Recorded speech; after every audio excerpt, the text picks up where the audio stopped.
இசை வெளியீட்டு விழாவுக்கு வந்திருக்கும் அனைத்து நல்ல உள்ளங்களுக்கும் என் அன்பார்ந்த வணக்கத்தையும் நன்றியும் தெரிவித்துக் கொள்கிறேன். இப்ப மேடையில உட்கார்ந்துருக்கிறது அத்தனை பேரும் என் பிள்ளைங்க தான். அதுவும் என் ஃபேவரட் பிள்ளைங்க எல்லாருமே இருக்காங்க. இந்த விழாவில் என்ன கலந்துக்க அழைச்சதுக்காக ப்ரொடியூசர் சார் குமார் சாருக்கும் டைரக்டர் சாருக்கும் சூரி தம்பிக்கும் என்னுடைய நன்றியை தெரிவிச்சுக்கிறேன். கொஞ்சம் மிஸ் பண்ணியிருந்தானா என் பிள்ளைங்களெல்லாம் நேரில் பார்த்துருக்க முடியாது. விஜய் சேதுபதி, சிவகார்த்திகேயன், அவர் ஒருத்தர் தான் பேலன்ஸ்ல இருக்காரு. சிவகார்த்திகேயன், அப்புறம் Samuthirakani sir, Sasikumar sir, Soori sir. அதை விட சூரி சாரை ஒரு நல்ல ஹீரோ அப்படின்னு நமக்கு கண்டுபிடிச்சு கொடுத்த இயக்குனர், அவருக்கு இந்த நேரத்துல நான் நன்றியை தெரிவிச்சுக்கிறேன். சசிகுமார் சார் சொன்ன மாதிரி நான் நிறைய நேரம் பேசல, ஏன்னா ரொம்ப லேட்டா வந்துட்டேன். சசிகுமார் சார் சொன்ன மாதிரி நாளைக்கு ஷூட்டிங்னா நான் இன்னைக்கு தான் கன்ஃபார்ம் பண்ணேன். செப்டம்பர் 10 அன்னைக்கு மேனேஜர் சார் ஃபோன் பண்ணி என்னை கூப்பிடுறாரு. அப்பயே யோசிச்சேன், ஏதோ ஒரு சப்ஸ்டியூட்டா தான் இருக்கணும். பரவாயில்ல, பிரபஞ்சம் நமக்கு ஒரு அதிர்ஷ்டத்தை கொடுக்குது, அதை வேண்டானே சொல்லக்கூடாதுன்னு. ஓகே சார், நான் இப்படியாவது கார்ல கிளம்பி கும்பகோணம் வந்துடுறேன் அப்படின்னு சொன்னேன். 2 மணி கால் ஷீட். செப்டம்பர் 11 அன்னைக்கு நான் போய் கோவில்ல, நல்ல சகுனம் பாருங்க, நான் கோவில்ல தான் இயக்குனரை மீட் பண்ணேன். நான் அவருக்கு முதல்ல எடுத்தோன்னே தேங்க்ஸ் தான் சொன்னேன். இந்த கேரக்டருக்கு என்னை செலக்ட் பண்ணதுக்காக ரொம்ப நன்றிங்க சார். ஏன்னா இப்ப இருக்கிற யங்ஸ்டர்ஸ் எல்லாம் எங்களுக்கெல்லாம் வாய்ப்பு கொடுக்குறாங்கன்னா அது மிகப்பெரிய அதிர்ஷ்டம் எங்களுக்கு. அதனால நன்றி சார்ன்னு நான் ஃபர்ஸ்ட் எடுத்தோன்னா அவருக்கு தேங்க்ஸ் சொன்னேன். அப்புறம் கதையெல்லாம் கேட்குற அளவுக்குலாம் கிடையாது, நம்ம சொன்ன கேரக்டர் இந்த மாதிரி நாங்கள் ஓகே, அவ்வளோதான். எனக்கு எதுவுமே தெரியாது. நான் கேரளாலேருந்து வந்திருக்காருல அந்த தம்பியோட அப்பதான், அவரோட ஃப்ரெண்டு சூரி சார், அவங்க 2 பேருக்கும் ஃப்ரெண்டு சசிகுமார் சார். எனக்கு அங்க போனதுக்கு அப்புறம் தான் தெரியும் சசிகுமார் சார் இருக்காரா, ஹை அப்படின்னு இருந்தது. அதுக்கப்புறம் சமுத்திரகனி சார் வராரு, ஆனா காம்பினேஷன் இல்லைன்னு வச்சுக்கோங்க. நாங்க வேற ஒரு படத்துல காம்பினேஷன்ல நடிச்சிட்டோம். அப்படியா? இப்ப அப்பதான் சொல்றாங்க சூரி சார் இந்த படத்துல ஹீரோ. அப்படியா? எல்லாமே ஒரு ஆச்சரியக்குறியிலே நான் கேட்டுட்டு நடிக்க ஆரம்பிச்சேன். அந்த படம் நடிச்சேன்னு சொல்றதை விட வேலை பார்த்தேன், அவ்வளவுதான். அதுல டைரக்டரோட இன்ஸ்ட்ரக்ஷன் தான், ஒரு ஹேண்ட் பேக் எல்லாம் மாட்டிக்கணும், வாட்ச் கட்டிக்கணும், இதெல்லாம் டைரக்டர் தான் ஃப்ரேம் பண்ணாரு.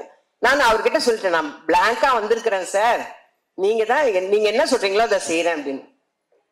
வில்சன் சாரோட நான் ஏற்கனவே அவரோட ஃபர்ஸ்ட் படம் சுந்தர புருஷன்ல நான் ஆக்ட் பண்ணியிருக்கேன். அவரோட படம் ரிலீஸ் அப்போ நாங்க எல்லாரும் பொள்ளாச்சியில படம் பார்க்குறோம். ஒரு மேகம் ஷாட் போட்டதுக்கு அந்த தியேட்டரே கிளாப் பண்ணியே அடங்கல அந்த சாங்ல. ஞாபகம் இருக்கா சார்? ஓகே, நான் தான் சார் அந்த அவரோடைய மறுபடியும் நான் போய் நடிக்கிறேன். நான் அவரை பார்த்தோன்னே சொல்லிட்டேன், ஓகே, நோ மேக்கப். அப்பா, அங்க ஒரு பெரிய ரிலீஃப். ஏன்னா மேக்கப் போட விட மாட்டாரு, லிப்ஸ்டிக் கூட போட விட மாட்டாரு. அந்த அளவுக்கு ஒருத்தருமே போடக்கூடாது. ஹீரோயின் போட்டு உட்கார்ந்தது அப்பயே நான் நினைச்சேன், இதை தொடக்க சொல்ல போறாருன்னு. அதே மாதிரிதான் நடந்தது. ஆனா ஸ்கிரீன்ல பாருங்க, அவ்வளோ அழகா இருக்கும் எல்லாமே. இந்த படம் நடிச்சிட்டு இருக்கும் போது ஒரு நாள் நான் விடுதலை படத்தை ஜி தமிழ்ல பார்த்தேன். பார்த்தோன்னே நான் பார்த்துட்டே இருந்தேன், என் வீட்டுல தான் பாக்குறேன். நான் எந்திரிச்சு நின்னுட்டேன், இது சூர்யா, இது சூர்யா, இது அவ்வளோ ஆச்சரியமா இருந்தது. ஏன்னா நான் அவர் கூட விரும்பல் எல்லாம் பண்ணும்போது காமெடி தான், நிறைய படங்களும் பார்த்திருக்கேன். சூர்யா, இது சூரிய, நம்ம தப்பா பாக்குறோமோ அப்படின்னு சொல்லிட்டு கூட நான் கிட்ட போய் பாக்குறேன். அவர் அந்த வாத்தியார் விஜய் சேதுபதியை பிடிச்சு கொடுக்கணுங்கிறதுக்காக இங்க இருந்து ஜம்ப் பண்றாரு, அங்க இருந்து ஜம்ப் பண்றாரு. எனக்கு ஆச்சரியமா போச்சு. அடுத்த 2 நாள் கழிச்சு அவரை மீட் பண்ண உடனே நான் கட்டி பிடிச்சுக்கிட்டேன். எப்பா நீயாப்பா இப்படி பண்ண, எப்படிப்பா அந்த டைரக்டருக்கு தோணுச்சு? நீங்க ஒரு நல்ல ஹீரோவா வர முடியும், ஒரு கதைக்கு மெயினான கேரக்டர் நீங்க பண்ண முடியும், எப்படிப்பா அந்த டைரக்டருக்கு தோணுச்சுன்னு நான் திரும்ப அதே தான் கேட்டுட்டு இருந்தேன். நான் சொன்னேன், அவரை என்னைக்கு மீட் பண்ணாலும் நான் சொல்லுவேன், சார் உங்களுக்கு எப்படி சார் அவரு தான் இந்த கேரக்டருக்கு சூட் ஆவார்னு எப்படி சார் தோணுச்சு உங்களுக்கு அப்படின்னு நான் அவர்கிட்டே சொல்லிட்டு இருந்தேன். அதே மாதிரி நடிக்கும் போது ஒரு குடிக்கிற சீன் மாதிரி ஏதோ ஒண்ணு வச்சிருந்தார் சாரு. அதுல நடிச்சிட்டு இருக்கும்போது சூரி சார் கொஞ்சம் காமெடி பண்ணா கூட எனக்கு சூரி தெரிய வேணாம். ஏன் டைரக்டர் சூரி தெரிய வேணான்றாங்க? சூரியா தானே தெரியவாரு, ஏன் வேணாங்கிறாரு? எனக்கு அதெல்லாம் புரியல. ஏன்னா நான் கதையே கேட்கல, நமக்கு சொல்லவும் இல்லை. டக்கு டக்குன்னு சொல்லுவாரு டைரக்டர், சூரி தெரிய வேண்டாம், எனக்கு சொக்கன் தான் தெரியணும், சொக்கன் தான் தெரியணும், சூரி தெரிய வேணாம்மா. என்ன ஏன் அப்படிங்கிறதுக்கு காரணம் தெரியல. ஆனா இப்போ இவங்க எல்லாம் பேசுறத வச்சு இப்ப எனக்கு தெரியும். அதே மாதிரி fight, night effect fight, morning எல்லாம் சீன் எடுத்து நிற்பாரு. அப்பவே பாவமா இருக்கும். அவர் பாட்டுக்கு ஜாலியா ஏதோ காமெடி பண்ணிட்டு அப்படி ஓடி நின்றவரை புழிஞ்சிட்டாங்க, எல்லாமே புழிஞ்சாங்க. அது நல்லா தெரிஞ்சது எனக்கு, நல்லா புழிஞ்சு எடுத்துட்டாங்க. அதே மாதிரி சசிகுமார் சார் வரும்போதெல்லாம் எங்க வீட்டுல என் தங்கச்சி சொல்வா, சசிகுமார் சார் படம்னா எனக்கு ரொம்ப பிடிக்கும்னு. அவ எத்தனை தடவை போட்டாலும் உட்காந்து பாப்பா. நான் சொல்லுவேன், இதுதான் போன வாரம் பார்த்தல, அதையே உட்காந்து. இல்ல எனக்கு அவரை பிடிக்கும். அதனால நான் சொன்னேன் போன்ல, இந்த மாதிரி சசிகுமார் சாரோட நடிக்கிறேன் அப்படின்னா, ஐயோ தயவு செஞ்சு அவரோட நின்று போட்டோ எடுத்துன்னு. எனக்கு கூச்சமா இருக்குது அவங்க கிட்ட போய் ஒரு போட்டோ எடுக்கணும் தம்பி, ஒரு போட்டோ எடுக்கணும் தம்பின்னு எப்படி நம்ம கேட்கறது அப்படின்னு. அப்புறம் சொல்லிட்டேன், என் தங்கச்சிக்கு உங்களை ரொம்ப பிடிக்கும், அதனால உங்களோட ஒரு போட்டோ எடுக்கணும். அந்த ஷூட்டிங்கே வந்து நான் ரொம்ப ஜாலியா இருந்தேன். எனக்கு கடைசி வரலாம் குமார் சார் தான் ப்ரொடியூசருங்கிறதே தெரியாதுங்க. டப்பிங் போகும்போது தான் எனக்கு தெரியும். எனக்கு டோட்டலா கதையும் தெரியாது, யார் யார் நடிக்கிறாங்கன்னு தெரியாது, யார் டைரக்டரும் தெரியாது. செப்டம்பர் 10ஆம் தேதி லோகநாதன் சார் போன் பண்றாரு, கன்ஃபார்ம் பண்றாரு. 11ஆம் தேதி காலையில புறப்பட்டு போறேன், 2 மணிக்கு நடிக்க ஆரம்பிச்சு தான் தெரியும் எனக்கு. டோட்டலா எனக்கு எதுவுமே தெரியாது. ஆனா ரொம்ப சந்தோஷமா இருந்தேங்க, ரொம்ப. அதாவது என்னோட அசிஸ்டண்டே சொல்லுவான், ஐயோ இந்த படம் சீக்கிரம் முடிஞ்சிடுச்சம்மா, இதுக்கு மேலதான் நம்மளை வச்சு வேலை வாங்க மாட்டாங்க அப்படின்னு சொல்லுவேன். அவ்வளோ சந்தோஷமா ஒர்க் பண்ண படம் இது. ஆச்சரியக்குறியோடவே ஒர்க் பண்ண படம். ஏன்னா விடுதலை பார்த்ததுக்கு அப்புறம் இப்படி ஒரு ஹீரோ இருக்காரு, இப்படி ஒரு கேரக்டர் ஆர்டிஸ்ட் இருக்காரு நமக்கு அப்படின்னு தெரிய வச்சது. அதே மாதிரி மலையாளத்துல இருந்து வந்த ஹீரோ இருக்காரு பாருங்க, டைரக்டர் சொன்னார் இல்லைங்களா, அவரை வந்து ஒரு வெறியோட தான் நடிப்பார். அது உண்மை. ஒரே ஷாட்ல கிளைமேக்ஸ்க்கு முன்னாடி அப்படி வந்து பிடிக்கணும். ஃபர்ஸ்ட் டே பிடிக்கும் போது அப்படி லேசா பிடிச்சது, அவ்வளவுதான் பிடிப்பாரு. அடுத்து டேக் அப் அப்படி பிடிச்சாரு, அப்படி நின்றுச்சு, ஐயோ இந்த பையன் எப்படி பிடிக்கிறானே அப்படின்னு. அந்த அளவுக்கு ரொம்ப இன்வால்மெண்டோட அவர் நடிச்சாரு. ஹீரோயின்ஸோட எல்லாம் அவ்வளோ காம்பினேஷன் இல்லை, பட் எல்லாருமே ரொம்ப அழகான ஹீரோயின்ஸ். ஏன்னா எங்க வில்சன் சார் கைப்பட்டாவே அப்புறம் எப்படி இருக்கும் சார், அப்படி அவ்வளோ சூப்பரா எடுத்திருக்காங்க. நான் ரொம்ப சந்தோஷமா நடிச்ச படம் இது. சமீப காலத்துல நான் நடிச்சதுலயே ரொம்ப சந்தோஷப்பட்டு நடிச்ச படம் இது. அந்த மாதிரி விரைவில் நான் வந்து சிவகார்த்திகேயன் சாரோடவும் ரொம்ப சந்தோஷமா ஒரு படம் நடிப்பேன்னு எதிர்பார்க்கிறேன். இதோட எத்தனை தடவை தான் நான் இதை சொல்றதுன்னே தெரியல.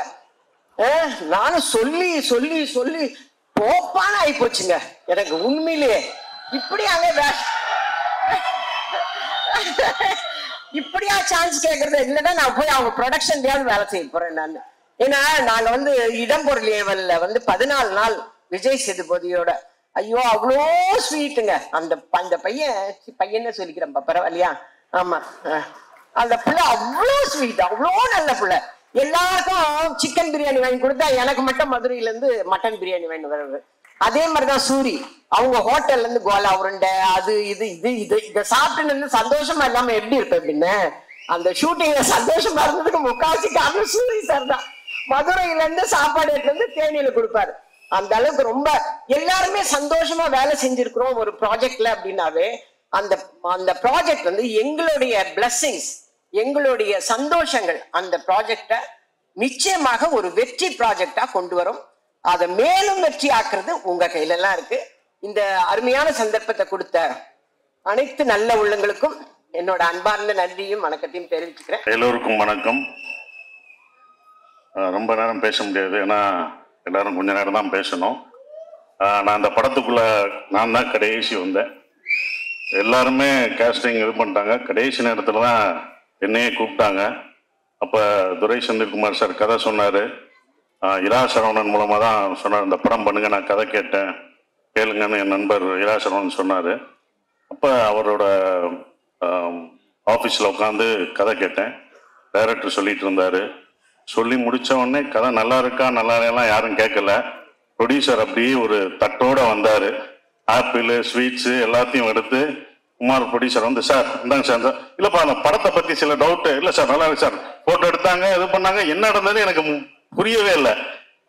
எல்லாம் நினைச்சிட்டாங்க கடைசி நேரத்தில் நான் மாட்டேன், டைரக்ஷன் பண்ண போறேன்னு வேற சொல்லிட்டு இருந்தேன், மாட்டேன் அப்படின்லாம் சொல்லுவேன் நினைச்சு, இருப்பா எப்படியாவது கேளுங்க, கடைசியாவது படம் ஒருத்தண்ட கதை சொல்லியிருக்கீங்க, கதை நல்லா இருக்கா இல்லையான்னு கேளுங்க. இல்லை சார் இந்தாங்க சார் பிடிங்க சார், போட்டோ எடுங்க, போட்டோவும் எடுத்துட்டாங்க, எதுவுமே பண்ண முடியாத மாதிரி ஒரு லாக் பண்ண மாதிரி சுத்தி பண்ணிட்டாங்க. ஆனா ஒண்ணு எல்லாமே நினைச்சாங்க, ஆனா குமார் ப்ரொடியூசர் நினைச்சாரு நான் பண்ண மாட்டேன், ஏதாவது மனசு மாறிவே நினைச்சு எல்லாம் பண்ணாங்க. ஆனா நான் கதை கேட்க வர்றதுக்கு முன்னாடி இந்த கதை நல்லா இருக்கும் நல்லா இல்லையோ சூரிக்காண்டி பண்ணணும் அப்படின்னு நினைச்சுதான் நான் வந்தேன். அந்த ஒரு இதுக்காக தான் இப்ப எல்லாமே வந்திருக்கோம்னா, இப்ப வெற்றிமாறன் சார் வந்து சூரிய ஒரு ஹீரோவா வளர்த்து விட்டாரு. விஜய் சேதுபதி, சிவா எல்லாருமே இங்க உட்கார்ந்துருக்கவங்க எல்லாம் வந்திருக்கோம், எல்லாருமே வந்திருக்குன்னா அது சூரியோட கேரக்டருக்காக, சூரியோட மனசுக்காக தான். கனி அண்ணன் எல்லாமே வந்திருக்க காரணம் சூரிக்காக மட்டும்தான். அப்ப எல்லாருக்குமே என்ன சூரிக்காக ஏதாவது பண்ணணும் அப்படின்னு ஒண்ணு இருந்தது. அப்ப எனக்கு ஏதாவது சூரிக்கு பண்ணணும். ஏன்னா சுந்தரபாண்டியனுக்கு அப்புறம் நாங்கெல்லாம் பண்ண ஒரு படம் சுந்தரபாண்டியன, கிட்டத்தட்ட அவர் வந்து சுந்தரபாண்டியில செகண்ட் ஹீரோவா அந்த படத்துல அவர் இன்னொரு ஹீரோவா 2 ஹீரோ நானும் அவரும் அப்படி பண்ண ஒரு படமா அது இருந்தது. எல்லாருமே வளர்த்து விட்டதுதான். அப்ப எல்லாருமே சூரி நல்லா வரணும், எந்த ஈகோ இல்லாம சூரியோட வளர்ச்சியில உண்மையிலே இங்க உட்கார்ந்து இருக்கவங்க எல்லாரும் வராதவங்களும் நல்ல அக்கறை இருக்கும். ஏன்னா சூரிய எல்லாருக்குமே பிடிக்கும், அந்த கேரக்டர் எல்லாருக்குமே பிடிக்கும். ஸோ அதனாலதான் அந்த படம் வந்து சூரிக்காக பண்ணணும் அப்படின்ற ஒரு விஷயத்துக்காக தான் நான் அந்த படத்துல பண்ணேன். ஸோ இந்த படம் ரொம்ப அற்புதமா வந்திருக்கு. நான் படம் எனக்கு அதுக்கப்புறம் தான் போட்டு காமிச்சாங்க, ரொம்ப நல்லா வந்திருக்கு. ஸோ டைரக்டருக்கு என்னுடைய வாழ்த்துக்கள், கேமராமேன் எல்லாருக்கும் என்னுடைய வாழ்த்துக்களை தெரிவிச்சுக்கிறேன். நன்றி, வணக்கம்.